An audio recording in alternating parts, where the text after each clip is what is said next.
Hello Year 12, it's Mr. Gore here.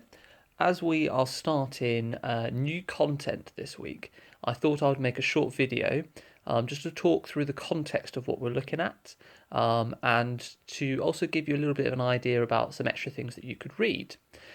So let's just have a look at this timeline that I have drawn. This is one of the school whiteboards that I took home with me in the case that I would need to make a video. Thank goodness I did. And what I've drawn here is the timeline of our course that we've studied this year, the AS content. And what you may have noticed from this year is the Tories dominate this period. In fact, from 1783 through until 1830, there is only one short-lived Whig government under Grenville in 1806 to 1807. That's a huge amount of time.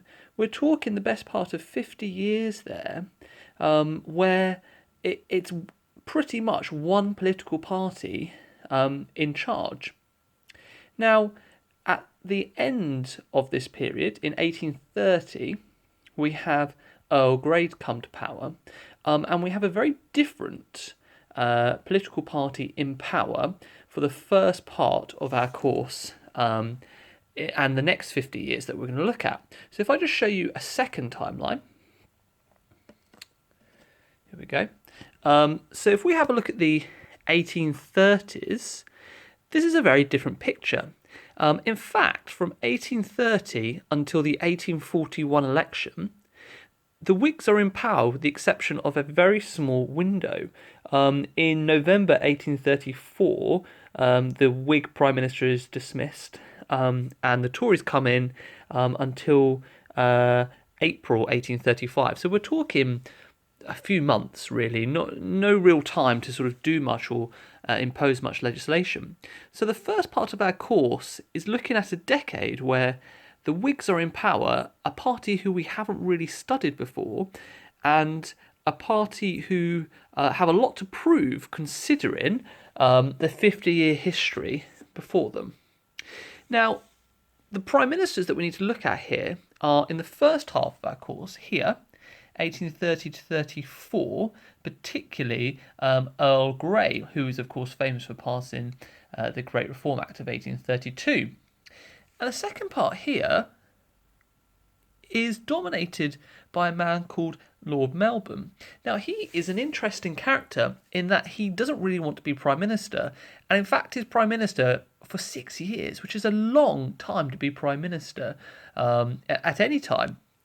He's an interesting character, and you're going to read about him in your lesson, and we're going to look at him in more detail. I just so happen to have a book for a little bit of light reading on Lord Melbourne. It's called The Young Melbourne and Lord M by David Cecil, and I just thought I'd finish this clip just by reading a short section to you. I'm just going to turn to the chapter where he's made Prime Minister. I just want to read this just as an introduction to this very strange character. So, everyone wonders what Melbourne will do. He's certainly a queer fellow to be Prime Minister. So wrote Grenville in June 1834. So thought a lot of people. In spite of his success as Home Secretary, Melbourne's reputation outside the circle of his immediate colleagues was not of the sort that befits a Prime Minister. Queen Adelaide, who is the King William's wife, so she's the current queen at this time, found his views on religion lax and his conversation disagreeably paradoxical. Many of her subjects agreed with her. To their solemn, sensitive 19th century nostrils, there was a disquieting whiff of the Regency about him. However, they could comfort themselves with the thought that his government could not possibly last for that long. I'll just remind you of how long he's actually going to be in power for. Melbourne drew comfort from this too.